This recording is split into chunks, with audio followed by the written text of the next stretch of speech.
All right.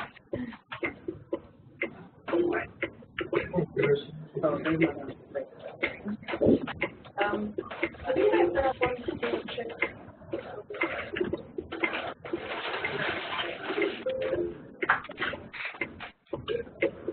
Oh, look at me. I'm going to eat this for.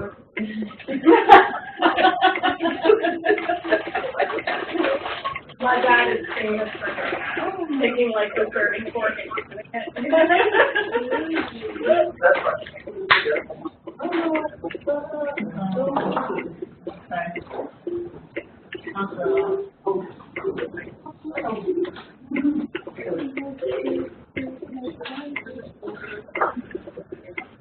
This one's locked on. And we need to, it's the obligation to take a lot of blocks. That's what I thought. I thought there was 3, right? Yeah.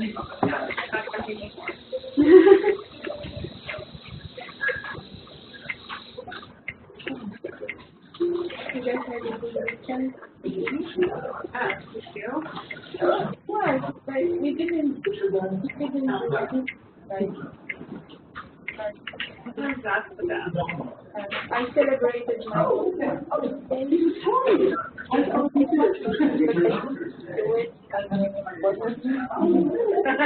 When was your birthday? No, like, don't crash.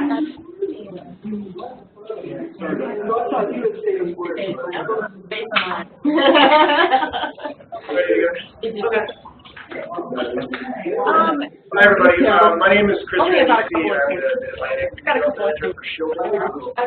Shielding Group is a terracotta Rainscreen engineering and design firm. So we work with the manufacturer in Europe to design terracotta panels, and we engineer the systems for specific buildings that architects and designers are doing. Today we'll talk a little bit about terracotta Rainscreen advantages. This is a back-ventilated, pressure-equalized Rainscreen system with terracotta as the panel system. These systems can utilize other building materials. So we're talking about terracotta? It's Rainscreen, but he... And then a little bit about Shielding. We are a U.S.-based company headquartered in New Jersey. We are one of the largest providers in the world of terracotta Rainscreens. We brought the systems here in the late 90s from Europe. We brought terracotta and the Rainscreen concept, and then we have sales department, engineering department, a pre-construction department, and a project management department. So we supply from design through the actual install the building system, which is a little bit different than some of our competition. We've done over 350 jobs in the United States. Many university projects, public buildings, hospitals are where we're seeing particular material applied the most. And then we do meet multiple different codes and environment. And the terracotta comes from Germany. It's produced in a plant outside of Munich. And all the aluminum extrusions and the architecture, design, engineering are all done in the United States. So Molding, as I mentioned, is the terracotta manufacturer. This is their facility. We've got a very large facility, and the terracotta Rainscreen portion is up here in the left corner.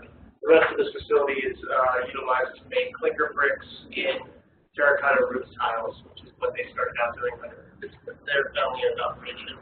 They sit on their own terracotta. So if you look at the fields around this factory, those are terracotta clay fields. They own the land, so they're able to source their own terracotta off their land and then produce it in the factory into the panels and in a brick and screen system. So again, we talked about this. They've made over 40 million square feet of terracotta Rainscreen installed in the world. The largest producer of terracotta Rainscreen. They have the largest capacity. They can make the largest panels. And they actually invented the double-leaf terracotta panel, which we'll talk about that later. It's a unique panel. It's a double-leaf engineered panel for strength.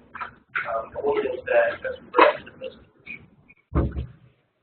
So, at the beginning, we'll talk about terracotta as a material, as a building material. We'll talk about the principles of our Rainscreen system, Back-Ventilated, and Pressure-Equalized. We'll get a little bit into design of the material as well as the Rainscreen, and then we have some project photos and references at the end. If you have any questions, feel free to interrupt me. I have my card. I didn't put a bunch of materials out because we try to preserve as much paper as possible. These are all obviously extruded terracotta samples that were utilized on projects throughout the world. The uniqueness of the material is that an architect drew these, sent us the CAD drawing, and then the factory makes a steel die and extrudes the terracotta in shape like this. So, very unique material, very customized. So terracotta is a building material. Obviously, it's been around for thousands of years. It was a natural choice for voting plant, but it was a natural choice for our company because we like the fact that it's very sustainable. It doesn't have a lot of processing involved in it besides being harvested and mixed together to get certain colors. And then we have seen it formed by man into shapes, strengthened by fire, so we heated the kiln, and this has been going on again for thousands of years. We see examples of terracotta remnants in the Roman aqueducts, also the Chinese pictures from the first emperor. And then it's an artistic material where you can sculpt with it, create shapes. There's art. Terracotta looks like It's marble. very practical. We see it used in pots and water drums. In Brazil, that's terrible. And then it became a building material when builders and architects realized that it didn't burn, very high tolerance to fire. So we see it used in ancient cities and even in our modern cities as we saw tragic fires in different cities throughout North America. A lot of the rebuilds happened with terracotta. At one point in the 20s, almost half the buildings in New York City were made out of terracotta brick. So you can see very unique design able to be shaped into an artistic design.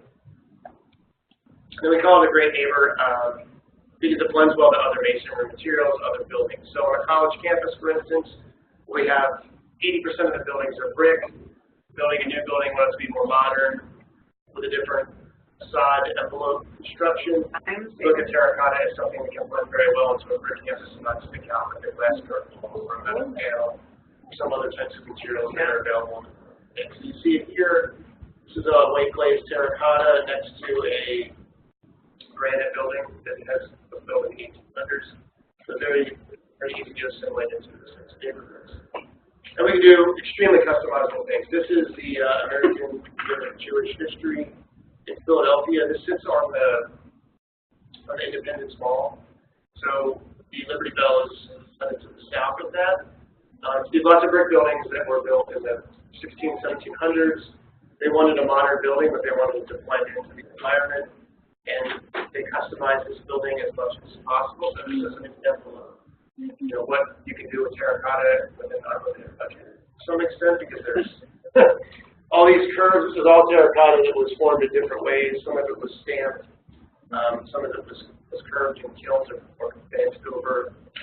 And you might be more to get the sheets. The challenge, what we think about in this material, some of these unique Right. what happens if it breaks, how to replace it. So those are all the things you need to think about. So we talked about our Rainscreen.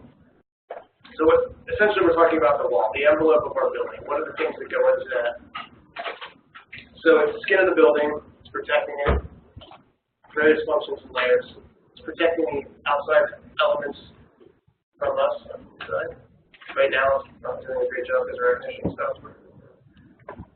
Enables control of interior environment. Hey guys. Defines the shape of the structure. Guys. Protection. That's what the world sees on the outside. So acts as a barrier. This is a project in Texas that got hit with some large hail, and the building facade is protecting people on the inside. Just don't stand next to the glass. Like them there. We should be on. So what's the filter? It keeps the outside air, poor air quality today out there at 100 degrees or whatever it is, keeping that away from the interior. Climate control. And it defines the shape of the structure. This is a unique facade that was designed by architects to look a specific way, and they were able to customize it with these materials. And then branding and marketing. And I always ask, these buildings are all the same function. Does anybody know what type of building you guys have to do? Apartments. Housing. Go on. They're dormitories. So this is what dormitories look like now and what's being built. These are the ones that, what they looked like when I was going to college. So when students go to visit college campuses, they're touring the dorms, they're touring the campus facilities. You know, this is a branding opportunity for the university to have, this is their student housing as opposed to the old style structures with cinder block walls and shared bathroom areas and all those types of things. I mean, these kids that are going to school now, these luxury, whatever they call them, luxury dormitories, they have stainless steel appliances, granite countertops, their own bathrooms, and it's crazy. So it is a branding market, a branding opportunity, and that's not just for dormitories. We talk about office buildings and hospitals and the way that they market to patients and potential tenants, you know, the facade buildings. And then lastly, it is crazy, the weather patterns that we have. We have to deal with lots of different types of extreme weather circumstances. We know more about the materials on the exterior of the building, we know more about technology. So as we've evolved, the construction methods have evolved. So what are the issues? The old way we did it, standard closed walls, brick walls, no cavity walls, they don't work with today's construction and today's weather and today's code. So when we talk about a Rainscreen, it is a system, it's not a product. We're thinking of multiple products that come together to make a system. That's not just the Rainscreen, that's the building envelope as a whole. When you think of what goes into the exterior of the building that you're working on, you have glazing, and then the other areas, you have entrance points, egress points, so these are all things that have to come together, and there's lots of different manufacturers involved, many different products involved in building the actual envelope of it. The Rainscreen we're going to talk about was developed in Europe. It is not the compartmentalized Rainscreen that we speak of that they use in Canada. So in Canada, they have a compartmentalized version, which they separate the building into different compartments, and they try to circulate and back-ventilate air in those compartments. The European model is an open, back-ventilated system where you pressure-equalized and back-ventilate, so we have air circulating behind each building. The first Rainscreen project in the United States was the Alpha building in Pittsburgh, and this is a zinc metal panel system.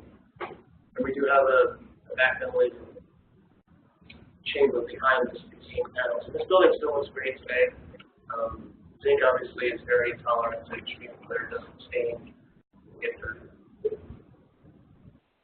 So basically we're trying to keep water from penetrating into our building. That's the concept behind the Rainscreen. We're going to build the enclosure so that there's an exterior skin outside of our sheeting that's going to keep water from penetrating through that. So in order for water, we need three things. We need water, we need an opening somewhere, and then we need to force more pressure differential.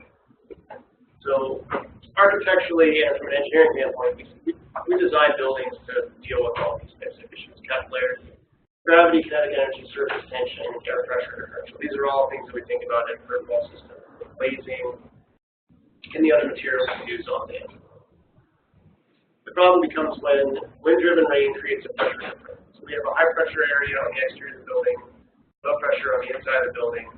As water is driven against the facade, if there are openings, imperfections, cracks in our envelope, that low pressure will suck the water through those holes into the cavities of the building. So if we have insulation or a steel stud wall with insulation in it, that water can be sucked into that cavity, into your insulation, and then it's essentially, over time, it's going to get to the drywall in those areas. The different types of systems have different types of methods of dealing with this pressure differential, but ultimately, if we have an opening and we have driven rain, pressure differential, we're going to have water being sucked. So we eliminate the force, not the opening. It's very difficult to eliminate every potential opening on facade. I'm sure we designed to that. In theory, that's what's going to happen, but over time, as buildings settle, as caulking and mortar degrades, then we have openings that are created throughout the life cycle.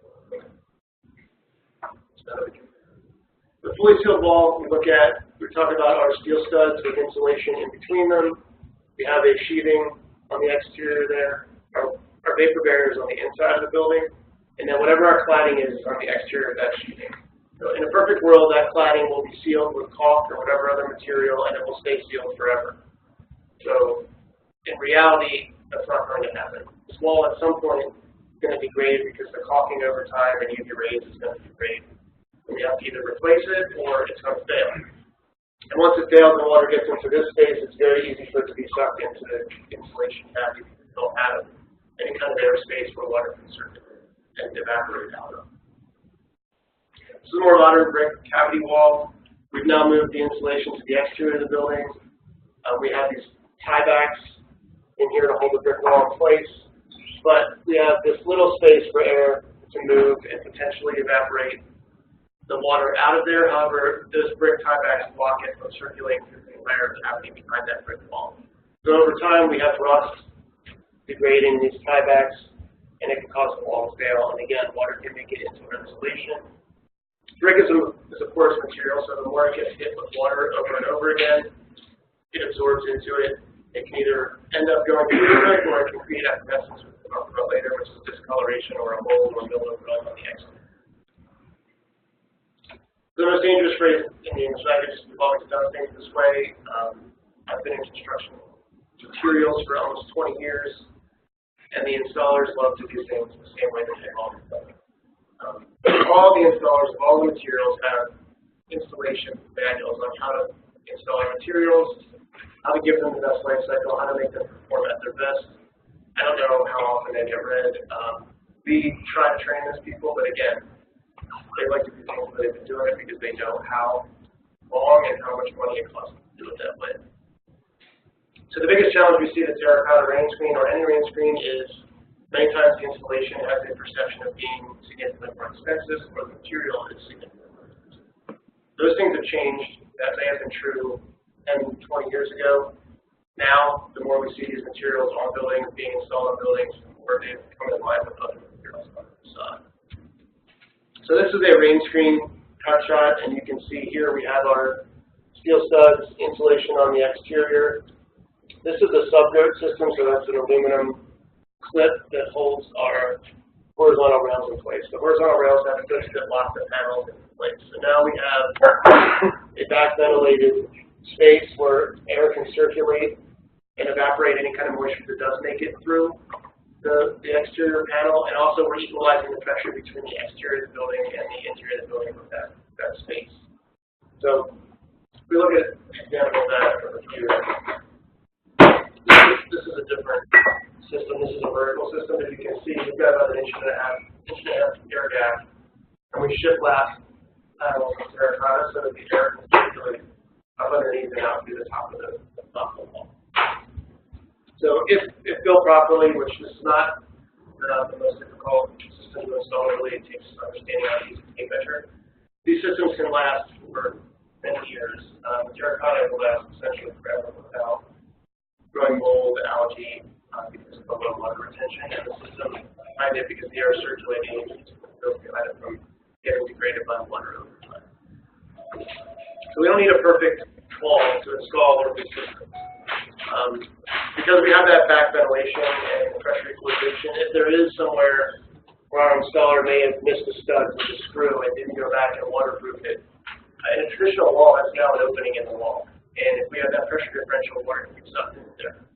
In a rain screen system, the water is able to be moved and evaporated out of the back. So this is a picture of a system being installed. You can see we have our vertical aluminum rails, and it also clips in at different spots. You can see our clips holding those rails in place. The insulation goes in behind it, and we just down the building. Rather quickly, because these panels are being installed one panel at a time. And this is a masonry company doing the installation on this particular job, and they have all the rigging here in order to do that. Is that a back installation behind it? That is rock wool. So in that instance, yeah. Because the water is essentially any water that does make it through this layer is going to be evaporated out. So it should not get wet. I mean, obviously, under construction, when it's not closed, it is able to get wet at that point. But once the system is completed. And I think that particular material has a certain ability to get the moisture getting over time, I don't think. We see more of that type of insulation than we do the solid or more rigid thing.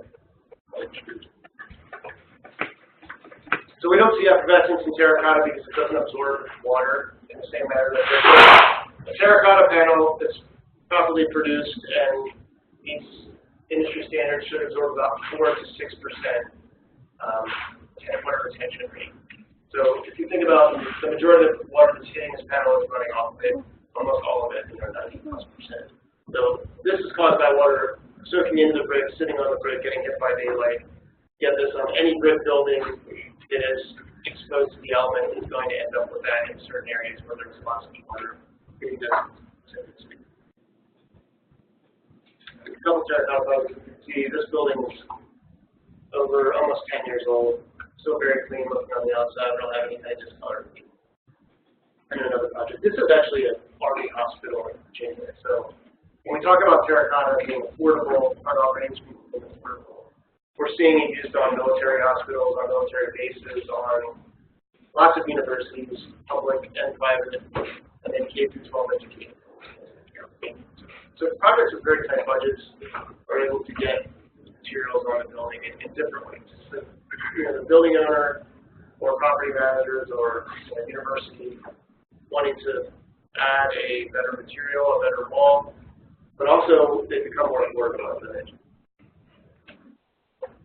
Those exposed caulking, sealants, or mortar. So when we're talking about installation speed, there's no caulking on this material. So you put the system up, the rails are in place, you put the panels in place. We don't go back and caulk like we would in a composite metal panel system. You have to four-side caulk all the joints. But this is a masonry stone system where we've got to caulk different joints around windows and in all those different areas on a building where we have to go around and caulk. Once you caulk it once, by the time the building's probably completed, you're going to have to go back and caulk certain areas already. That's just the nature of those materials. They crack, could be causes things. Brick, the opposite point.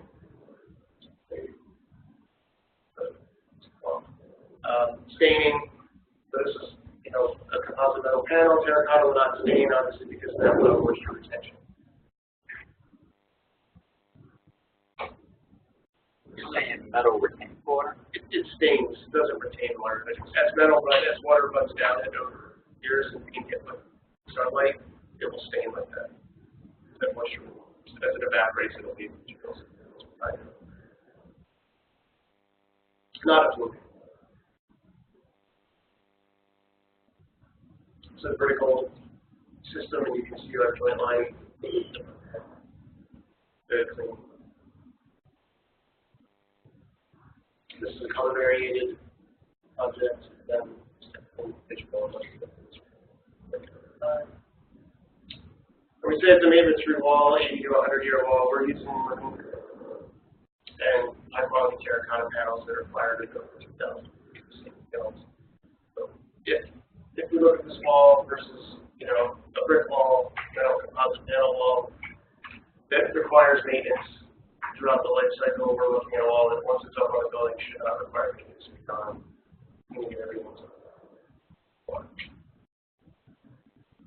So here we have some cut shots of the ventilating cavity and how water moves behind it. This is a bit closer in it. The actual system and the clips and how the rails are held in place. Again, we can see how the air moves. And this is a mechanical clip fastener held to lock the panels in place for safety and structure. Quick. Just some of the benefits of the system and how it can install and the strength that it has. It has met Florida product approval and Dade County approvals for airborne projectiles from the city. And we will also, because of the back ventilation and pressure equalization, a lot of envelope consultants prefer these walls if there's a budget for them and if the owner or architect are willing to buy into the system and design different parameters of terracotta and lightweight compared to most mainstream products. It's about 7 to 10,000 square foot for this system. So that's from here on out. So we don't have to do anything from an engineering standpoint for the building.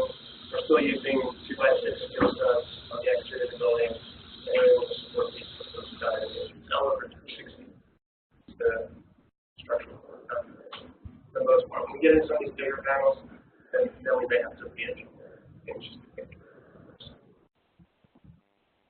We have many projects in San Francisco, so company seismic activity has been tested.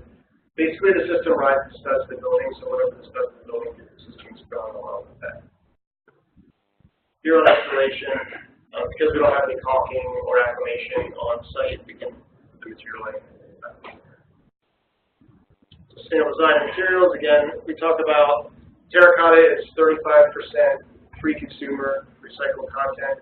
So this is all material that either didn't meet specifications or it was waste coming through the factory and it gets piled there and goes back into the batch of certain colors. And then 65% of our aluminum is recycled. And that's all sourced from the Eastern part of the United States. And the terracotta comes from Germany. So when we talk about a healthy wall, we're talking essentially about eliminating mold, keeping the interior of the building free of mold. So if we keep moisture on the outside, don't allow it to penetrate the building envelope of the facade, then we're doing a much better job. So, mold has lots of different testing data and what it does to gas, but we're trying to build healthy buildings, make them long-lasting, better performing buildings. So terracotta Rainscreen is definitely a great push design and construction in that direction. We spend a lot of time inside. The air quality inside is poor, then people's health can degrade and be worse. Lots of cases of asthma have been diagnosed over the past 5 or 6 years. They're increasing every year. And there's connections to the amount of time people spend inside. The quality of the air on the inside of our buildings, and is there mold, is there bacteria, and all these caused by high levels of moisture, and oftentimes areas that we don't even see in the drywall, in the insulation, because of those. These are going lots of days of school and obviously lots of days of work miss. Worker productivity obviously goes up with lots of things, daylight, healthier buildings.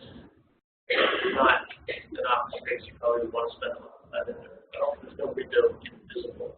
So lots of studies have been done for healthcare facilities, offices, schools, show how much more efficient workers are. Certain conditions help children learn better, more daylight, better air quality. So eliminate the mold. These are some projects that we've seen throughout, mostly up in New Jersey, New York, near our headquarters. Where this is a replacement of an entire wall because water had penetrated behind that. The brick was failing and actually falling off the building, so we had to go back, peel it off, and then we're going to re-brick that entire facade. Expensive process, takes a lot of time. And essentially, we're just going back and repairing this. Here we had water penetration get behind the brick into the insulation area. They had to, again, tear that portion of the building away, go in there, solve the problem, replace things, bring back to things. This is a building that just had over years continuous amounts of repair in different areas. Around all the glazing where you have water penetrating in the corners, leaking failures, we've got to go back and remove that. That's an expensive, time-consuming repair when this happens on a building. This is a retirement community assisted living facility in Long Island. And 2 years after they completed the building, this is what happened behind the wall. We had an immediate failure of the wall. The building had to be evacuated. All that had to be ripped out and fixed. Very expensive problem on a relatively brand new building. These are the things that can happen if we fail in these methods of the So we need to change the way that we think about our facade design. When we look at other materials, other methods that are in place. As I mentioned, the construction industry, architecture, engineering is constantly evolving. There's new and better ways to do things. We see that just over time. So if we change nothing, no. We'll get into some of the design capabilities of the materials. How to start, what are innovations, systems decisions, color systems. So So evolution of terracotta as a facade material. Again, I talked about terracotta as a roof material. So terracotta roofing was in Europe for thousands of years. People realized this material lasts forever. It's weatherproof. Can we use it on the envelope? And certain factories looked at, yeah, maybe we can just take that roof tile, just turn it into a wall tile. Voting and the Rainscreen Coalition, Professor Thomas Herzog, were not comfortable with how the material performed in that single leaf panel the way that it is on a roof tile. They didn't like the way that as it was set in place, it could crack, and when it cracked, it would destroy other panels below it. So they went about designing this double leaf panel that's significantly stronger than other materials. So if you look at the double leaf panel, you've got an exterior panel and an interior panel, and then this I-beam structure that supports it. So this particular construction is 5 times stronger than the single leaf panel.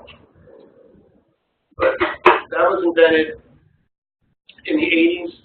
The first terracotta Rainscreen was installed with wood battens behind it, and it had aluminum rails and aluminum clips, but it actually had aluminum clips and aluminum spacers, but it had a wood batten behind it. And it's still there today, still performing. So that tells you a little bit about the circulation of air, how moisture is evaporated behind that wall.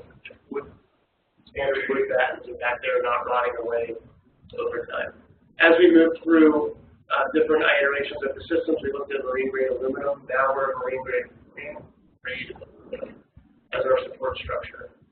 The next phase of this evolution is going to be replacing our subgird clips, taking them away from aluminum and making them some sort of poly-extruded, thermally broken material so that we can slow down the transfer of hot to cold through all that metal. So that is in design. It's going to be here. Technically, we can do it now, but that's kind of where these systems are going, because the biggest thing we need to concern ourselves with are values of all this transferring back. So I mentioned single versus double. The left is the double leaf panel, and the right is a single leaf panel. So we see these mechanical clips that hold the panels. They're locked in place. They allow us to use them in soffits and other areas across the building without worrying about them falling out. So that's locked in place mechanically fast. That's not going to move. It's not going to rattle. We have cast it in place on the building. This system, the single leaf, because of the way that it's manufactured, it's sitting in a gravity-based system with a small little tab that comes and grabs the panel from one panel to the next. We talk about 5 times stronger from an impact resistance standpoint, from a durability standpoint. These materials on job sites where we've seen those types of projects, a lot of breakage, a lot of damage, both on the building and around the building, just based on the material getting hit with other things.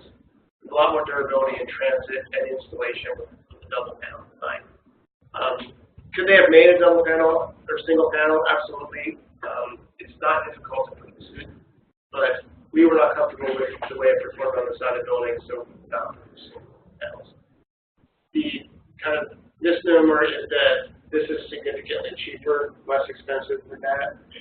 There's definitely a delta, but it's not as much as one would be led to believe. In this system, as it sits here, standard red, 12-inch tall by 48 inches wide.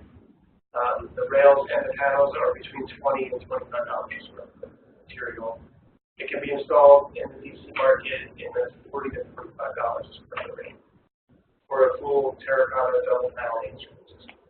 So we hear numbers for single leaf that's significantly less, but when they start doing all the kind of metrics that go into the building and assembly and installation, we're usually a couple dollars apart.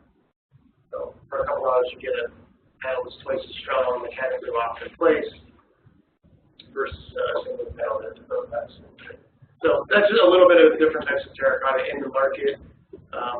There's manufacturers that support and push both, or one versus the other. But the biggest thing you'll hear is this is a less expensive way to get terracotta in a building.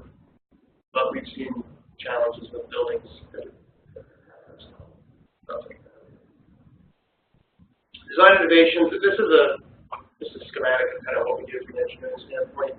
We're going to design the entire system, make sure that it's competent to hang on the building, perform properly, to look the way the architect intended it to look. Renzo Piano designed the architect of this particular building. Really wanted to use terracotta. When we did all the testing and engineering, we realized that the terracotta may not be strong enough for the circular baguettes, so we ultimately sourced ceramic.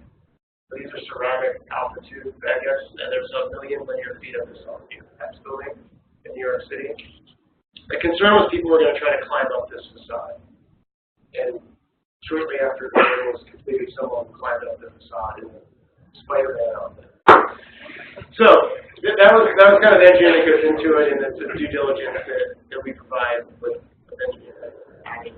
Thinking outside the box ways to get this desired intent. This is zoom in again to the panel design. The benefit of these panels, the way that they're designed, if we have the entire building at 12 inches, and then we get to the top of the roof cap, we can cut a panel here and then fit a clip in there so you don't have to do another die. In the terracotta world, every different shape, every different size, every different color requires a different die. This is an extruded material. It comes through the extrusions horizontally. So if we go from this width to 13 inches or to whatever, another 6 inches, now we're talking about another die. A die is $15,000 to $20,000. So the less dies we have on a project, more affordable, cost-effective system is. So if we can utilize one die, cut the panels to the factory in order to fit unique areas, it's a way to keep the cost of the project down. Normally we get the question, why do 2 different colors require 2 different dyes? There's different shrink rates to the different colors of terracotta because of the way it's composed. And in order to meet the tolerances, we have to create different dyes based on the shrink rate. So that's why when you go from a standard red to a gray, it's 2 different dyes. So there's other ways to vary color on the building that we can, if that's something that you're trying to design to keep the cost down. The uniqueness of the clip is that it locks the panel in place. It's got an aluminum kind of spring extrusion that holds the panel in place. It keeps them from rattling, keeps them from being easily, keeps them from falling out if they do break. However, we can actually replace panels with that. This is the vertical system. So you have a horizontal clip. This is the subvert, your insulation, and you have the vertical rail system. Normally these are horizontal panels. They're relatively simple. Like I mentioned, we're anchoring directly to the steel studs. We've got sheathing, usually the vapor barriers on the exterior. And then we have our insulation all on the outside. So keeping the moisture from penetrating through into the interior of the building. Back-Ventilated airspace. This is the system that the mock-up shows here.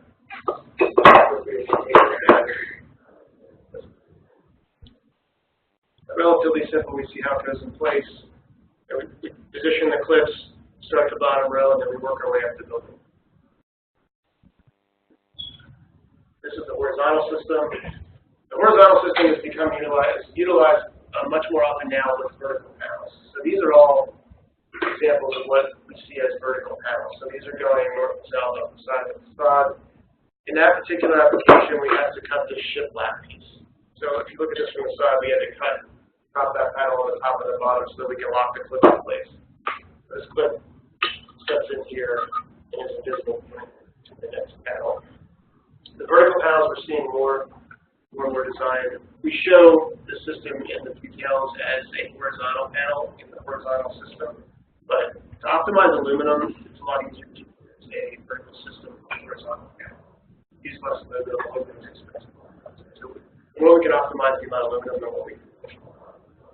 Vertical system, so this adds a cost because this is not extruded with that shiplap. We have to cut that after it's manufactured.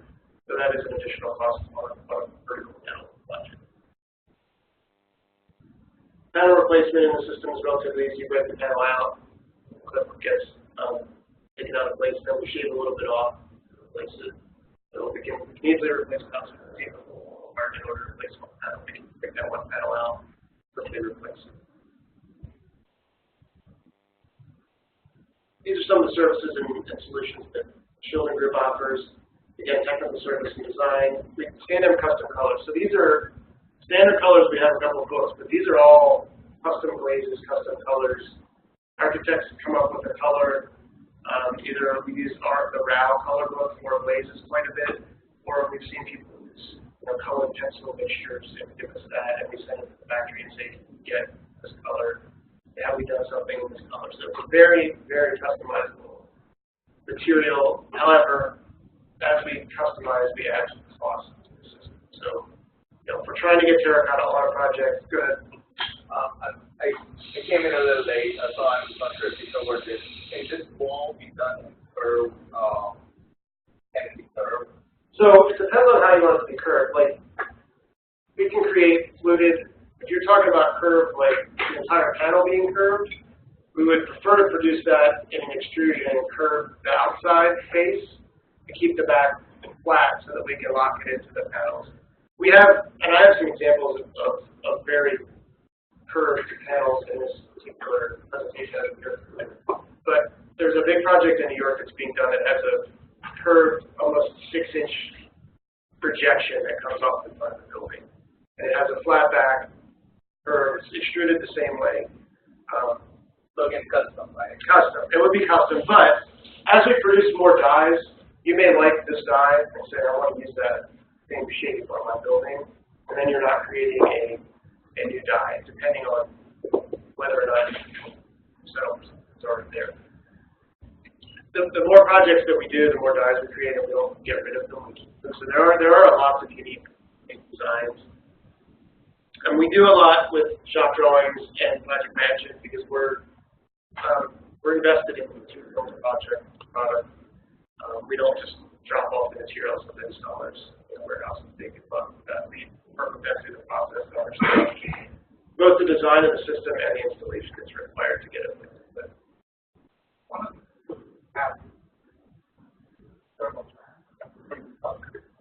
Right. Achieving that type of So there's materials out there. So there's, I don't know if you know, there's a smart CI, that kind of final extruded. That's a material that is we're seeing specified because it's more in the polyvinyl world, like the cascade. Right. But the concern we have with that is we don't engineer that because we're just not sure what it's designed to hold in place. So we see, if this system, these are 32 inches on center, the clips going up the building in this system, that might be 16. So now you're twice as much sundered. What we're developing now is a poly-extruded clip that would thermally break the system, similar to a thermally broken curtain that has that poly strip that's between the two volumes. That would be your clip between the exterior aluminum anchoring system and your steel studs. Is that available? So we have it. your system provides all this stuff. We're working on that right now. I mean, we have that option. We have yet to do a project with it, but we're able to start talking about it. So if you have a specific requirement from an R-value standpoint on the envelope, we have ways to get that out. That's something that we've been talking about. But it is available. Installation training. So this is our tagline, design your passion, build doors. I mean, we are, again, a terracotta Rainscreen company. That's what we sell ag and terracotta sunscreens. So, we're deeply involved in the projects and we care about the material. One of the reasons that we don't sell some of the other options in the market, like the single loop panel or the terracotta in precast, it's the Rainscreen principles. When it's put in precast, it just becomes precast with a pretty decent terracotta embedded on the outside of it. Not to mention some of the issues with expansion, contraction, and this. And then we think of the single loop panel of just the strength and the safety of that sitting up a building and what happens if it breaks because of the stand. So with that, we talk about some of the possibilities of the material. We talk about three-body color, and if you look at cross-section of any of these things, we see the material. And we have a standard panel. This is I think 16 by 24, 16 by 48 panel, very standard, white color. And then we have unique shapes. Again, these are all designed by an architect for their project. And then a die is created, and they either agree or don't agree to it. But the possibilities are out there. We talk about group, which is a relatively simple way to get a unique or more unique looks and textures. Then we have deep groove, which gives you that plank look up the side of the building. And this is a 4 or 5 inch plank in a bigger panel. That's a 24 inch tall panel. So it's a less expensive way to get that visual. So we don't have to put all these 4 inch panels the whole way up the building. We put a bigger panel that has this included. So fluted, so fluted mixed in with standard flat panels is a way to break up the facade. These are all you need. And then brushed is again a process where we take a steel brush, we put the terracotta inspired, and we drag it over it. So it's not consistent from one panel to the next because the brush does build up some terracotta as it's going across. And then this is brushed and patinated. Patinated is an organic process where we apply a material to the terracotta prior to going through the kiln.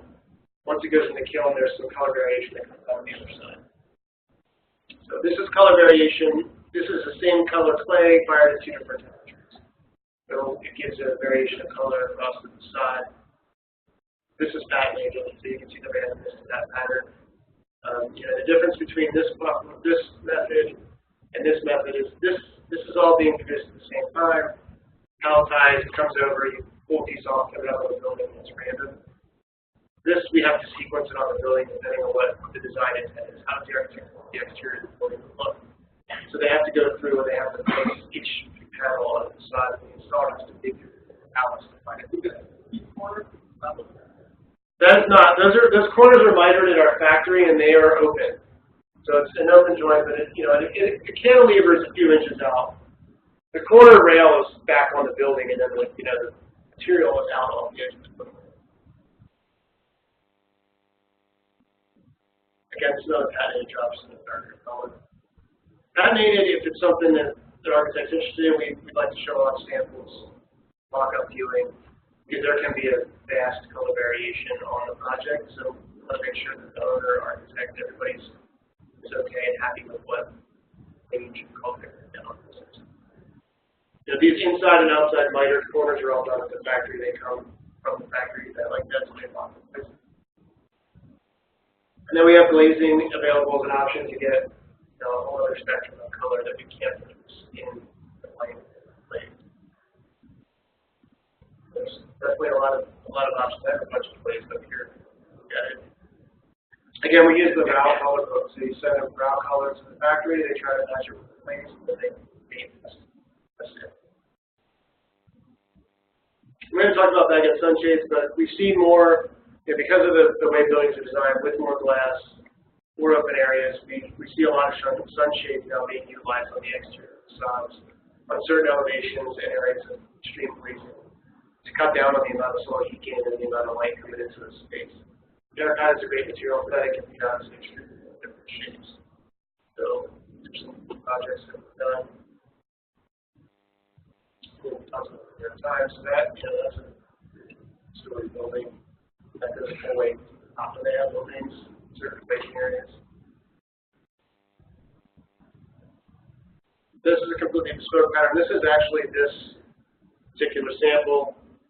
Suit Supply is a high-end retailer, clothing retailer, and they saw this product on a building in Germany, asked about it, and then they purchased a bunch of matching stock that was left over after the runs for the music building in Germany, and they use it on all their retail stores. There's a building in Texas Corner inside the mall that actually has this on the entry to the store. See how they reverse panels in order to get it's not 2 dies, it's 1 die at the end of the person. And this is 2 different color glazes. Give the building a little bit more color variation. That's an integrated sunscreen. See how it's packaged by the mullions. So we'll engineer back to the mullion, and the curtain wall, window guys will give us something to hang the carrier plates on back then. Yeah. And that would have an aluminum extrusion that goes all the way through it with its structure. And then it's open to this barrier. So this is a different shape.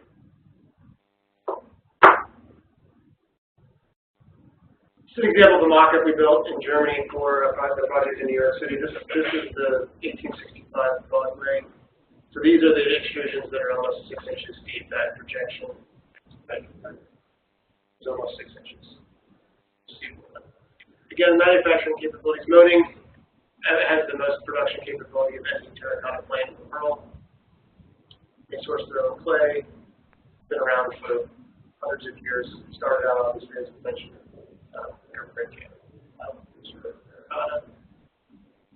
They can make the largest panel in the world. We're currently installing a 10-foot panel in Wisconsin on that Century Insurance's office building, so it's 24 inches tall by 10 feet long.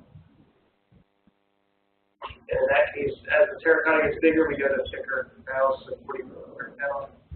Standard panel is 30 millimeters. So as we grow in size, we have to go to a bigger, more dense clay that is able to withstand the size. But when we talk about, I want terracotta, I want to keep it cost effective. 12 by 48 to 16 by 48 panel is the most cost effective size.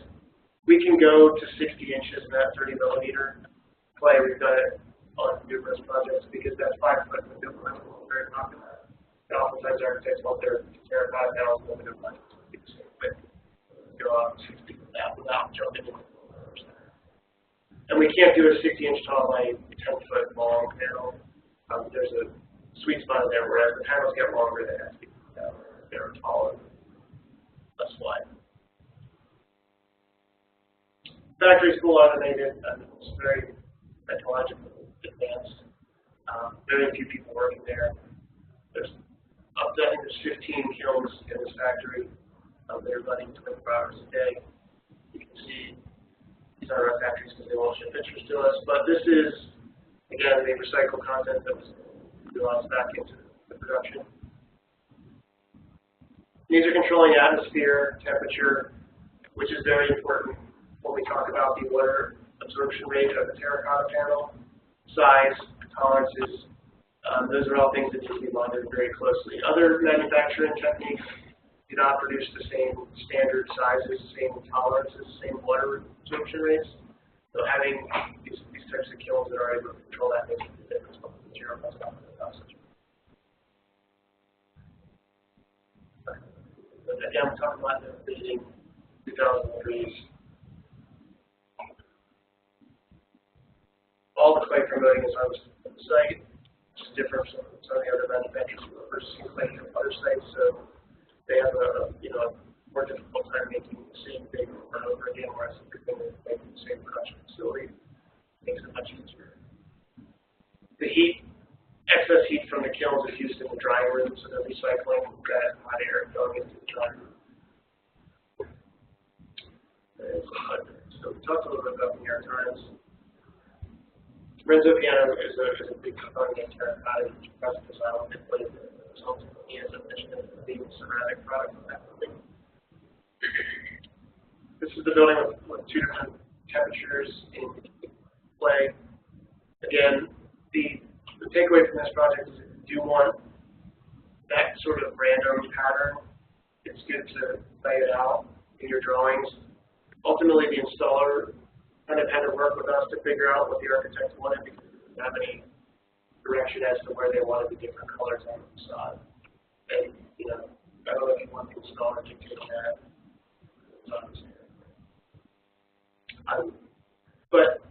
In a standard C channel here to give this a little bit of depth and break up the terracotta. And that's something that we can design or help design or anyway. That is also executed. Talk about this one. This is a unique project just because of some of the things it has. These are interior baguettes and those are big. But before the terracotta is fired, they bend them in order to get those radiuses. So there's no aluminum in there. There's no way to get aluminum into those, but it was okay for interior. On the outside of the building, that would not pass engineering requirements.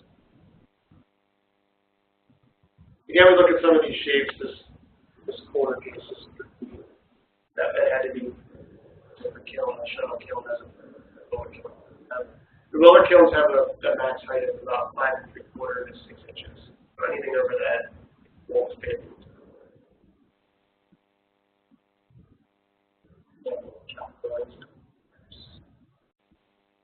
South City Point. This is in Oakland.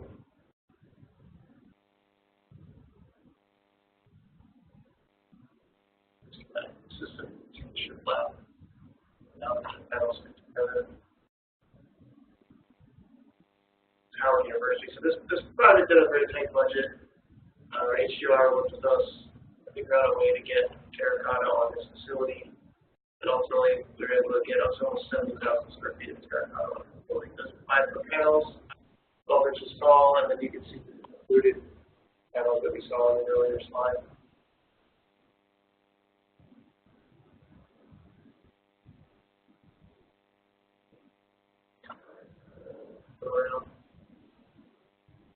What's all world? There's over 118,000 square feet of terracotta on this project. The massive hospital in Virginia.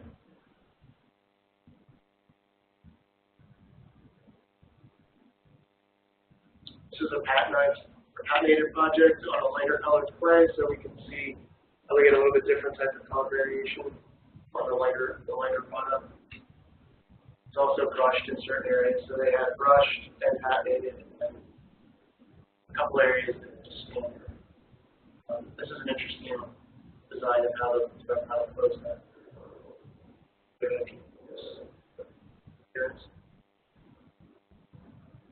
University, again, lots of university projects. You can see here's the brushed panel versus black.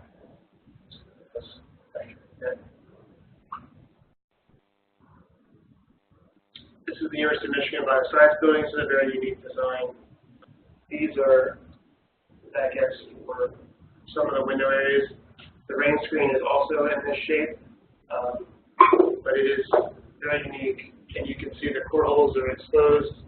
You've got material going in different directions because the buildings are offset. Pretty wild project, but the combination of the glass and the terracotta colors. Layout that they did. And then this is a zoom in of what the panels look like. So each one of these was shiplapped, even in a horizontal panel or a vertical panel, which is not something you normally see, so it adds another cost. So you've got a shiplap on both sides of those panels, and there's a lot of aluminum in that system. I mean, all these clips, if each one of these has 2 clips at the top and 2 clips at the bottom, to hold it in place. So, not the most economical project, but looks good. You can see this is an example of kind of what we can do, how far we can extend the system off the building to accommodate more insulation for our values, and that's almost a 7.5 inch. There's the back design.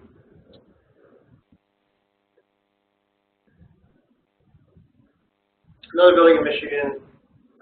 Michigan is a campus that they did their first terracotta building in the mid-2000s. The facility manager and a lot of the design team really liked the product. They liked the way it looked, and they also liked the maintenance. They had very limited to no maintenance on these buildings. So the facility manager essentially directed them continue to use terracotta on new buildings because our budgets for maintenance are not high, and this product doesn't require much maintenance at all. So save significant money downstream on these buildings with terracotta that's not having all these other components. So we've done 4 buildings at the University of Michigan. We have a couple of examples of that as well.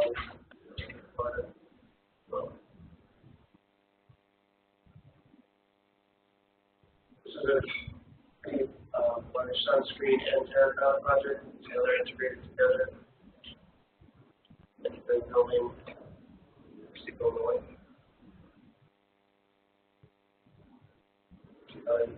Sunscreen. That's functional for towards solar heat supply.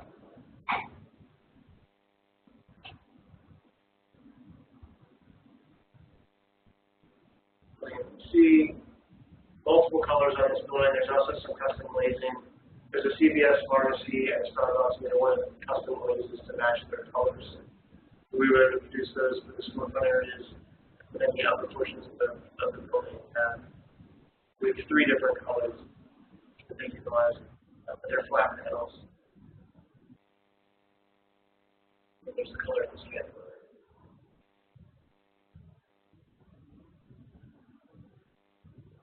PCLA again, sunscreen, and a facade. This is the panel from the facade, and they were kind of shingled across the building to give it a different read.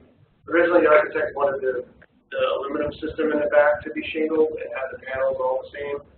But we came up with this design in order to make them happy with the kind of different read of the building. They could do aluminum fins, put on the portholes to block them. It also gives the texture. That was, a more cost-effective way to get the aesthetic that they wanted. Shingling the Rainscreen system was quite a challenge to have to shim all those different areas of the back to get this shingle look on the exterior. This is an interesting corner detail. And these are pretty large sunscreen baguettes. They would be bigger than these. They're more of in the way that they're shaped. So these holes are for the aluminum extrusions to run through them and get captured at the carrier point.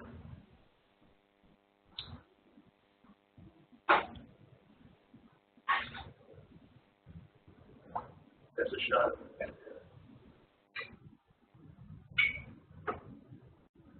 This is an extravagant sunscreen.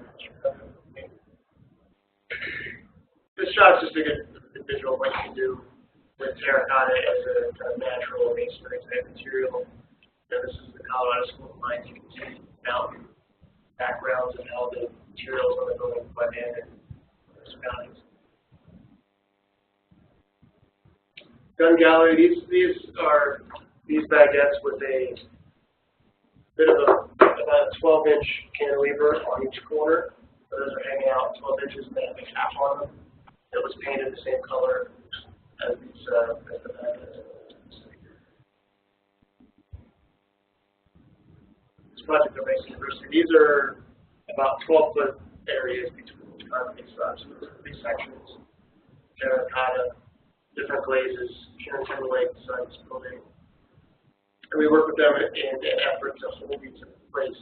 See the system that had to be designed in order to hold the terracotta, which are very heavy. They are massive. Again, custom glaze to match the color of the university. This is another patented job. A quick question on that. Sure. And the permits of this, those kinds of things, that's part of your system as well? Or you say? It's different. Usually, if it's aluminum, it's not part of our system. We can return terracotta into there if they want to do that. We just need a place to put the aluminum. So if they give us enough injection area in there, we can return the terracotta back into the window system, depending. But oftentimes, that's the window guys will deal with that. They'll create some sort of aluminum cap or sill. And we work with those guys all the time. So one of the things we're doing quite a bit of now is working with curtain wall companies. Because terracotta is becoming an accent piece on these unitized curtain wall panels. And they'll take what used to be a traditional aluminum cap and they'll replace it with a terracotta accent. So the windows will have this outline around them. And we'll work with them in order to figure out a way to how we attach the terracotta. So it'll be a lot of times something like this, serving as the mulling on the exterior. This is the project I showed you on. This is all done in Germany. The whole site, the other general contractor, all in Germany. Colors. There's a lot of things going on. There were the shapes of the corners and the crosses. There was also the color. That's why I was trying to figure out what color they wanted, how much discoloration that they wanted. And that's a good shot of how people actually apply it. So this is obviously this is a custom system. In a project like that, or a project with an ultra custom shape, we're going to try to work within the parameters of the system that we already have, but in some instances we just have to create something new. When we're seeing it in the curtain wall, oftentimes it's the clips, but what the clips are attached to can either be produced by the curtain wall guys or produced by us or a combination of both. because there really isn't, there's not pallets of terracotta sitting around waiting to be sold for jobs, and we don't have, the systems just sitting around ready to go and building X, we're going to pop that system out there. Now, based on the size we're building, the different materials that we're kind of working with, everything is designed in fashion. So the terracotta has significant lead time, 20 to 26 weeks on a project, because it's not produced in mass. So do you have any terracotta being used for public schools? We are doing a couple schools in New York. In this market, we haven't done any as of right now. I used to work with Guardian Glass, so I know all your projects, which we just haven't seen it. We're seeing it specified more like Elliott Hine Middle School, which is a DC school, is going to use it. There's another school in DC that's looking at using it. Schimberg Levinas Design. Perkins Eastman's doing the Elliott Hine. So those are two public schools in DC. The MTO is doing on the project in Allen County. But I've seen, I think it's about our product. So we have a project list over here. If you want to look at it, it's coming from other projects on it. We're shooting, but I think, and you guys know better than me about what the budgets are for the cladding on a public school and these counties. And I think that there's a case to be made for this material based on maintenance versus some of the other materials. I think it's a great problem. Brick. I know. Brick's a challenge. Brick's cheaper. Metal panel, we're pretty close to metal panel on cost. But brick is a story about maintenance and over the lifespans. And we're happy to give a talk to the public school systems.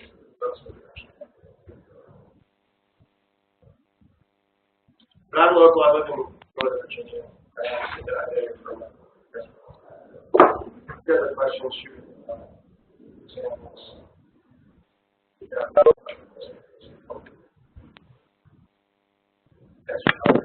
Thank you.